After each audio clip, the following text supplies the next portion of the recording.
Hello everyone, welcome back to the playlist of functional analysis. Last class में हम लोगों ने बानाक स्पेस के ऊपर कुछ एग्जांपल किए थे, यानी कि एक स्पेस को हमने बानाक स्पेस प्रूफ किया था। कौन सा स्पेस था वो? स्पेस के एन को नॉर्म 2 के साथ हमने ये दिखाया था कि ये स्पेस एक बानाक स्पेस होता है। बानाक स्पेस होता क्या है? ऐसा नॉर्म स्पेस जहाँ पे कि हर एक कॉची सीक्वेंस कन्वर्जेंट हो। के एन नॉर्म 2 के साथ एक नॉर्म स्पेस तो होता ही है। अगर हमें इसको बानाक स्पेस दिखाना है, मतलब हमें ये दिखाना है कि अगर हमें इसमें से कोई सी भी कॉची सीक्वेंस ले तो वो कन्वर्जेंट हो। कन्वर्जेंट होने का मतलब कि उसकी जो लिमिट आए वो के एन में से ही आए। ठीक है, तो हम लोगों ने एक सीक्वेंस जो कंसीडर करी थी एक्स एम, मतलब हमको शो क्या करना था, that if X M M varying from 1 to infinity is Cauchy, then X M is convergent. ये हम लोगों ने शो किया था। अगर आप लोगों को याद हो कि एक्स एम की रिप्रेजेंटेशन कैसी थी, किसी भी एम बिलोंगिंग टू एन के लिए एक्स एम किस टाइप का दिखता था? आपको पता है कि एक्स एम एलिमेंट बिलोंग कहाँ कर रहा है? के एन में। के एन में एन ऑर्डर टपल है, यानी इस तरीके का जाई 1, जाई 2, जाई 3, इस टाइप के एन टपल्स होंगे, यानी X M N tuple format का एलिमेंट है। लेकिन क्योंकि ये सीक्वेंस में mth एलिमेंट है, तो उस mth एलिमेंट को रिप्रेजेंट करने के लिए हमने इन n टपल्स के ऊपर सुपरस्क्रिप्ट में m नोटेशन दे दी थी। यानी कि अगर x1 रिप्रेजेंट होगा तो जाई 1 1, जाई 2 1, जाई 3 1, जाई n 1, इस टाइप से रिप्रेजेंट होगी। तो इस तरीके के एलिमेंट्स बिलोंग करते हैं के एन में। उससे हमने एक सीक्वेंस XM कंसीडर करी और दिखाया था कि वो कॉची बनती है। यहाँ पे हम लोग फाइनाइट ऑर्डर्ड टपल की बात कर रहे थे। फाइनाइट ऑर्डर्ड टपल, यहाँ पे n तक हम लोग जाके रुक रहे थे। आज हम लोग इनफाइनाइट ऑर्डर्ड टपल की बात करेंगे, यानी कि इनफाइनाइट ऑर्डर्ड कलेक्शन, जिसको हम क्या कहते हैं, सीक्वेंस। तो आज हम लोग यही चीज़ सीक्वेंस में शो करेंगे। सीक्वेंस में हम लोगों ने जो एक नॉर्म स्पेस करा था वो क्या था? LP with norm P। LP में किस टाइप के एलिमेंट्स बिलोंग करते हैं? Sequences. A sequence xi varying from 1 to infinity belongs to LP if, अगर ये कंडीशन ट्रू हो जाए तो कौन सी condition? That summation absolute value of xi to the power p i varying from 1 to infinity is finite. अगर ये सम finite हो जाए तो, और ऐसी सीक्वेंसेस को हम बोलते थे पी समेबल सीक्वेंस। अगर ये सीक्वेंस पी समेबल सीक्वेंस हो जाती है तो वो LP में बिलोंग करती है, यानी LP में सारी किस टाइप की सीक्वेंसेस बिलोंग करती है? जो इस कंडीशन को सेटिस्फाई करती हूँ। आज हम लोग ये शो करेंगे कि हम लोगों ने ये ऑलरेडी देख लिया था कि ये एक नॉन स्पेस है। आज हम लोग ये देखेंगे कि ये एक बानाक स्पेस है। बानाक स्पेस है यानी कि हम लोग इसमें से कोई सा भी कॉची सीक्वेंस कंसीडर करें तो वो कन्वर्जेंट सीक्वेंस होगा। तो कंसीडर करते हैं, let X M be a Cauchy sequence, X M be a Cauchy sequence in LP में कॉची सीक्वेंस। LP में कॉची सीक्वेंस का मतलब समझते हो कि इस सीक्वेंस का हर एक एलिमेंट किस टाइप का दिखता होगा? किसी भी m के लिए जो XM की रिप्रेजेंटेशन होगी वो कैसी होगी? जाई I M टाइप की होगी, जहाँ पे I वेरी कर रहा होगा 1 से इन्फिनिटी तक, क्योंकि इस सीक्वेंस का हर एक एलिमेंट x1 x2 x3 ये सारे के सारे एलिमेंट आ कहाँ से रहे हैं? LP से आ रहे हैं। LP में किस टाइप के एलिमेंट आते हैं? सीक्वेंसेस आती हैं LP में। तो m नोटेशन देने के लिए हमने सुपरस्क्रिप्ट में m लिख दिया, और बाकी सीक्वेंस XM जो है वो सीक्वेंस टाइप का दिखता है, तो xi I varying from 1 to infinity।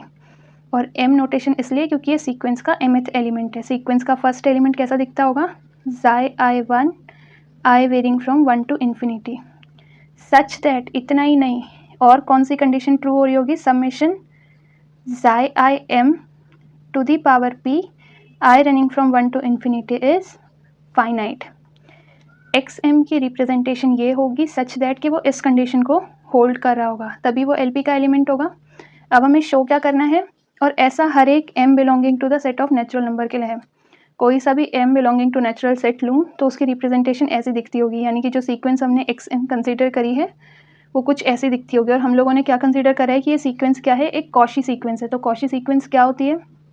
Cauchy sequence की अगर मैं डेफिनेशन लगाऊँ तो नॉर्म स्पेस के हिसाब से, फॉर एवरी एप्सिलॉन पॉजिटिव मुझे एक ऐसा नेचुरल नंबर मिल जाएगा सच दैट कि इस नेचुरल नंबर के बाद मैं कोई से भी दो नेचुरल नंबर m और n कंसीडर कर लूँ, उनके लिए क्या होगा, डिस्टेंस बिटवीन xm और xn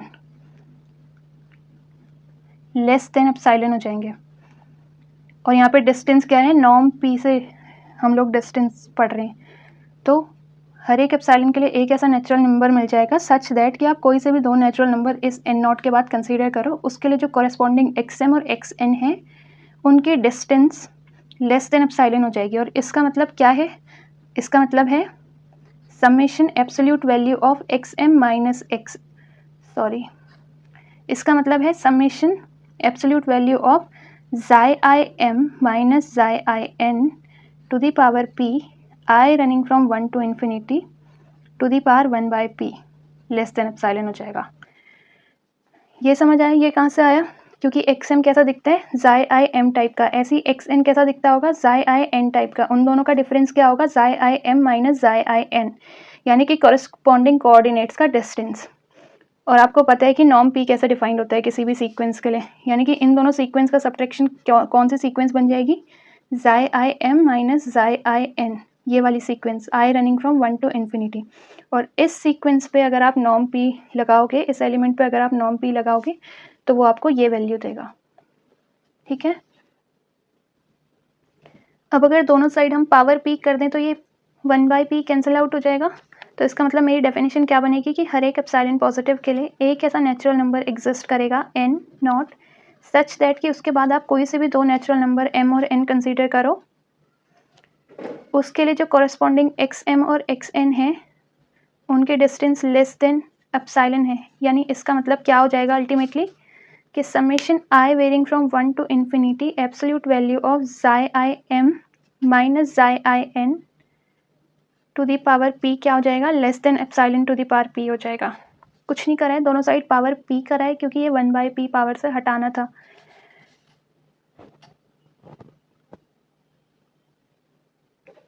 ठीक है।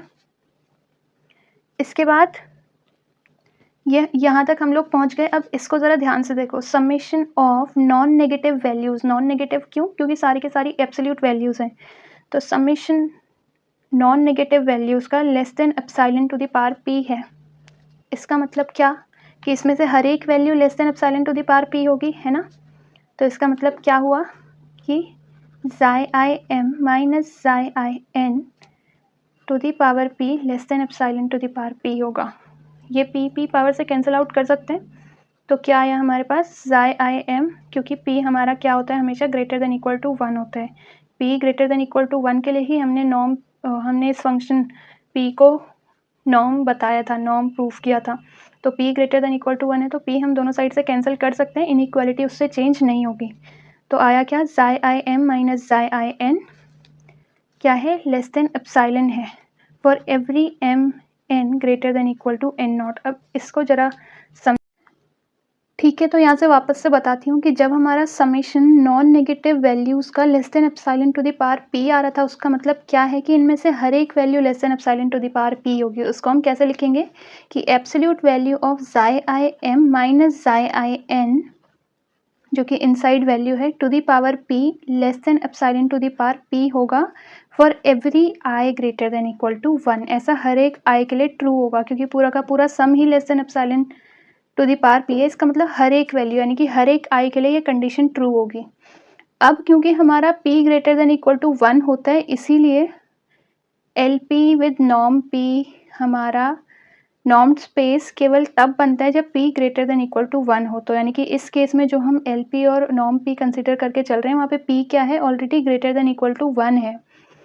p greater than equal to 1 है, तो इनइक्वालिटी में से अगर मैं p कैंसिल आउट कर दूँ दोनों साइड से, तो वो इनइक्वालिटी को चेंज नहीं करेगा। इसका मतलब क्या है कि absolute value of xi m minus xi n क्या होगा, लेस देन एप्सिलॉन होगा। और ऐसा हर एक i के लिए ट्रू होगा। अब इसको ज़रा ध्यान से देखना, हमारा xi m मतलब हमारा xm किस टाइप का दिखता है। ये जो xi m हम हर एक i के लिए बोल रहे हैं, तो xi m जो सीक्वेंस है वो है कैसी, xi1 m, xi2 m, xi3 m, xi4 m, and so on. ऐसी जाई आई एन, ये जो एक्स एन वाला एलिमेंट है वो कैसा दिखता है, जाई 1n, जाई 2n, जाई 3n और ऐसे ही आगे। यहाँ पे हम लोग सबस्क्रिप्ट को फिक्स किया हुआ है, यानी कि जाई 1m, जाई 1n, इन दोनों का डिफरेंस लेस देन एप्सिलॉन है, ऐसी इन दोनों का डिफरेंस लेस देन एप्सिलॉन है। तो यानी आप किसी भी फिक्स्ड आई को लेकर चलो, फॉर एनी फिक्स्ड आई मैं ये कह सकती हूँ, फॉर एनी फिक्स्ड आई, आपने आई को कोई भी एक फिक्स्ड वैल्यू कंसीडर कर लिया, तो अब इस पूरे डेफिनेशन को वापस से लिखते हैं कि ये डेफिनेशन बनी क्या हमारी। मैं ये बोल सकती हूँ कि हर एक एप्सिलॉन पॉजिटिव के लिए एक ऐसा एन नॉट मिल जाएगा सच दैट कि उसके बाद आप कोई से भी दो नेचुरल नंबर m और n कंसीडर करो, उसके लिए जो डिस्टेंस बिटवीन जाई आई m और जाई आई n है वो लेस देन एप्सिलॉन है। जाई आई m और जाई आई n का डिफरेंस लेस देन एप्सिलॉन है। मेरे हिसाब से ये बोल रहा है कि जो सीक्वेंस जाई आई m है, जहाँ पे आई वेरी नहीं कर रहा, आई मैंने कोई एक फिक्स्ड वैल्यू ले ली है, वेरी कौन कर रहा है, m, जहाँ पे m 1 से इन्फिनिटी तक वेरी कर रहा है, ये जो सीक्वेंस है कॉशी सीक्वेंस है। कॉशी सीक्वेंस तो है मगर कहाँ पे, इन के क्यों, क्योंकि एक एग्जांपल दे रही हूँ कि x1 कैसा दिखता है, x1 अगर मैं 1 को फिक्स कर लूँ, जाई 1 1 और ऐसे ही आगे दिखता होगा। x2 किस टाइप का है, जाई 1 2, ऐसी x3 किस टाइप का है, जाई 1 3। तो ये फर्स्ट कोऑर्डिनेट से आपकी क्या बन रही है, एक सीक्वेंस बन रही है। और ये फर्स्ट कोऑर्डिनेट आते कहाँ से हैं, ये फील्ड के से आते हैं। के आपकी मैंने पहले भी बताया आर भी हो सकती है और सी भी हो सकती है। तो ये सारे एलिमेंट्स कहाँ से आ रहे हैं, आर में से आ रहे हैं या फिर सी में से आ रहे हैं।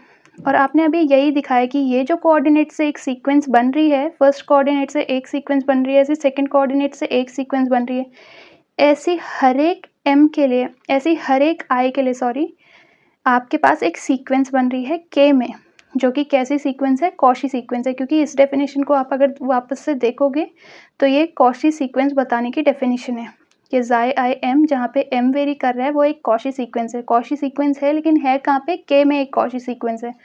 k हमारा एक कंप्लीट स्पेस होता है, सिंस k इज कंप्लीट, तो इसका मतलब क्या है कि हर एक कॉशी सीक्वेंस क्या होती है, कन्वर्जेंट होती है। तो यानी जाई आई m अगर कॉशी है तो इसका मतलब क्या है कि xi i m varying from 1 to infinity is convergent sequence in k में कन्वर्ज करती है। इसका मतलब क्या है कि इसकी जो लिमिट होगी वो k के अंदर ही होगी। इसका मतलब क्या है, क्योंकि i हमारी फिक्स्ड वैल्यू है और ऐसा हर एक i के लिए ट्रू है। i इज इक्वल टू 1 के लिए आपके पास एक सीक्वेंस आएगी जो किसी वैल्यू को कन्वर्ज कर रही होगी। ऐसी i इज इक्वल टू 2 के लिए आपके पास एक सीक्वेंस आएगी जो किसी वैल्यू को कन्वर्ज कर रही होगी। हर एक फिक्स्ड i के लिए आपके पास एक एक सीक्वेंस है। तो i फिक्स्ड है तो हम i की हेल्प से ही नोटेशन ले लेते हैं जो उसकी लिमिट होगी उसके लिए।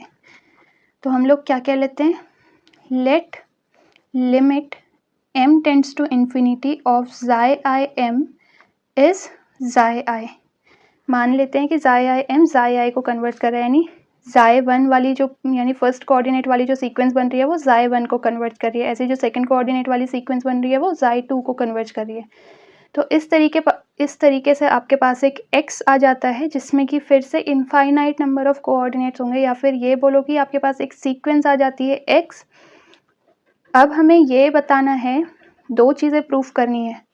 ये तो हमने इंडिविजुअल कोऑर्डिनेट्स से प्रूफ करा के कि i इज इक्वल टू 1 के लिए भी ट्रू होगा, i इज इक्वल टू 2 के लिए, हर एक i के लिए ट्रू होगा। तो जो आपके पास x आएगी वो भी एक इनफाइनाइट कोऑर्डिनेट्स वाली, यानी कि एक सीक्वेंस ही होगी, ordered collection, infinite ordered collection होगा, यानी कि वो भी एक सीक्वेंस ही होगी।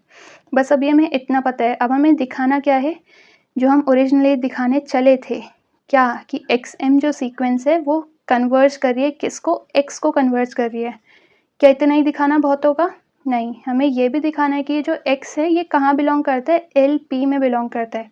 क्योंकि हमें ये दिखाना था कि LP में कन्वर्ज कर रहा है XM। LP में कन्वर्ज करने का मतलब कि जो उसकी लिमिट है वो LP में बिलोंग करती हो। ठीक है, तो अब ये कैसे दिखाएंगे हम?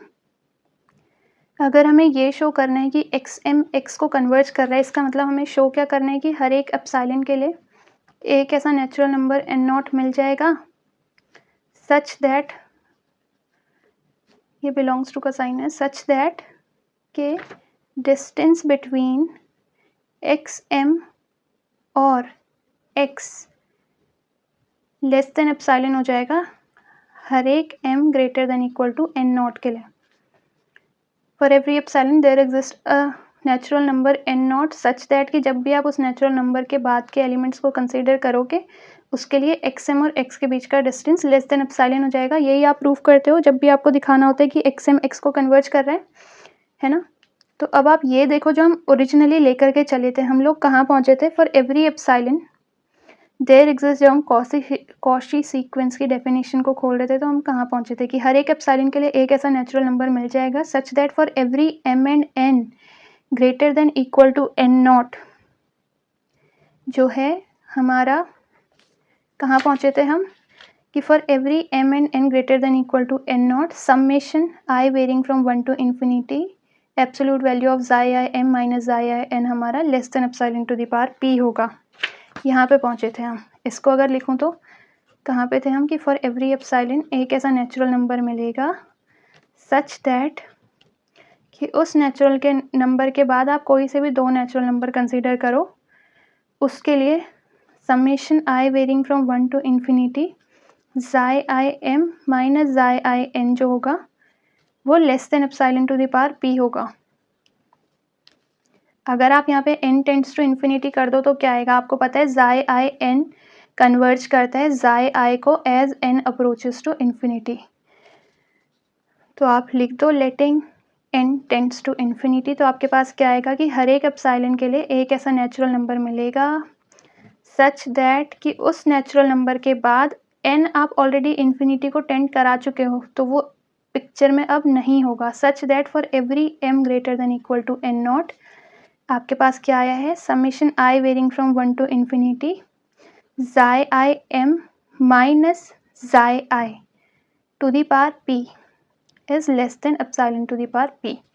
और ये किसकी डेफिनेशन है? ये डेफिनेशन किसकी है? इस p को लाने के लिए वापस से 1/p अगर दोनों साइड कर दोगे तो ये क्या आएगा? Summation I varying from 1 to infinity xi m minus xi to the power p to the whole power 1/p is less than epsilon. और ये बाय डेफिनेशन क्या है? Norm of XM minus x है इज लेस देन एप्सिलॉन।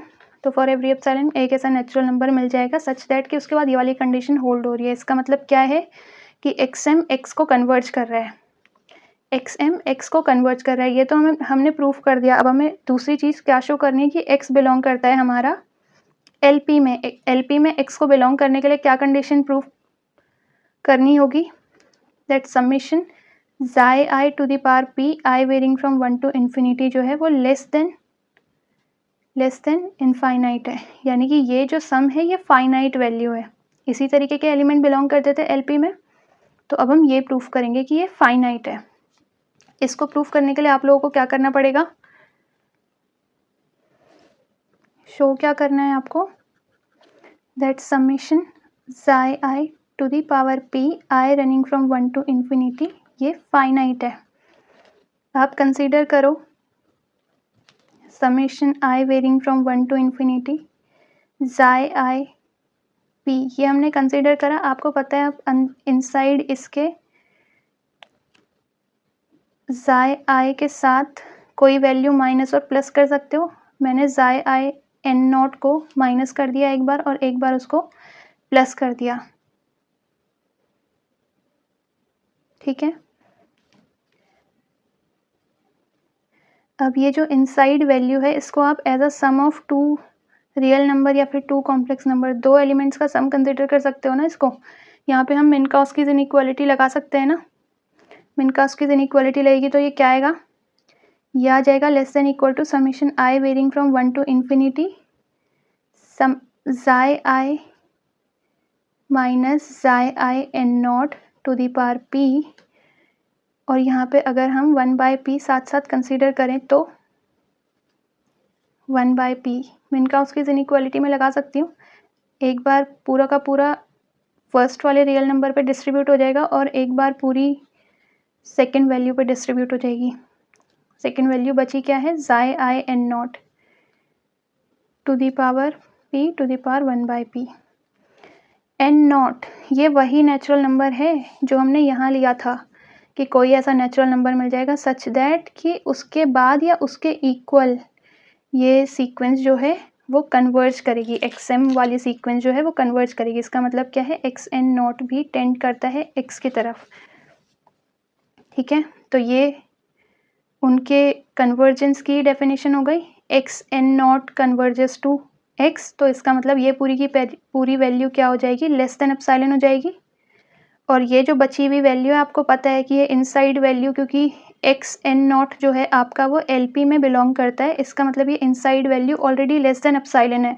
और अगर आप उसकी power 1/p भी कर दोगे तो भी तो वो फाइनाइट ही रहेगी, लेस देन एप्सिलॉन बोल रही हूँ मैं, सॉरी। ये इनसाइड वैल्यू जो है वो फाइनाइट वैल्यू है क्योंकि वो LP में बिलोंग करता है। तो अगर आप उसकी पावर 1/p भी कर दोगे तो भी तो वो वैल्यू फाइनाइट रहेगी ना। तो इसका मतलब ये जो पूरी वैल्यू है प्लस कोई फाइनाइट वैल्यू आई है, तो इसका मतलब ये हमेशा लेस देन इनफाइनाइट रहेगी। तो इसका मतलब आपके पास क्या आया, summation I varying from 1 to infinity absolute value of xi I to the power p is less than infinite, यानी ये जो सम है ये फाइनाइट है। तो अब आपने क्या प्रूफ कर दिया कि x आपका LP में बिलोंग करता है और XN जो है वो X को कन्वर्ज कर रही है। तो इसका मतलब क्या है, XM, तो यानी कि जो सीक्वेंस XM है इज़ अ कन्वर्जेंट सीक्वेंस। और आपने ये जो XM सीक्वेंस कॉशी सीक्वेंस ली थी, ये आपने आर्बिट्ररी सीक्वेंस चूज़ करी थी, तो इसका मतलब कि हर एक कॉशी सीक्वेंस कन्वर्जेंट हो जाएगी। देयरफॉर आपकी जो स्पेस है LP with norm P is a Banach space. ये क्या हो गई, एक बानाक स्पेस हो गई। ठीक है, ये जो पावर 1/p मैंने बाद में कंसिडर करा था, ये केवल इसलिए कि मैं मिनकाउस्कीज़ इनइक्वालिटी आपको एग्जैक्टली दिखा सकूं। तो मिनकाउस्कीज़ इनइक्वालिटी यूज़ करने के लिए मैंने यहाँ पे पावर 1/p लिया था। जैसी ही हमारी फाइनाइट वैल्यू आई थी, किसी भी फाइनाइट वैल्यू में अगर आप ये पावर भी वापस से हटाने के लिए उसकी पावर में लगा दो तो भी इनइक्वालिटी सेम रहेगी, तो भी तो वैल्यू फाइनाइट ही रहेगी। इसीलिए मैंने इसको डायरेक्टली लिखा है कि summation absolute value of xi I to the power p एक फाइनाइट वैल्यू है। ठीक है, 1/p वाली पावर को हटा के लिखा है, और 1/p वाली पावर मैंने केवल इसलिए यूज़ करी थी ताकि यहाँ पे हम मिनकाउस्कीज़ इनइक्वालिटी डायरेक्टली देख सकें। ठीक है, तो आज के लिए इतना ही। Thank you so much for watching. बाकी का हम लोग करेंगे नेक्स्ट क्लास में।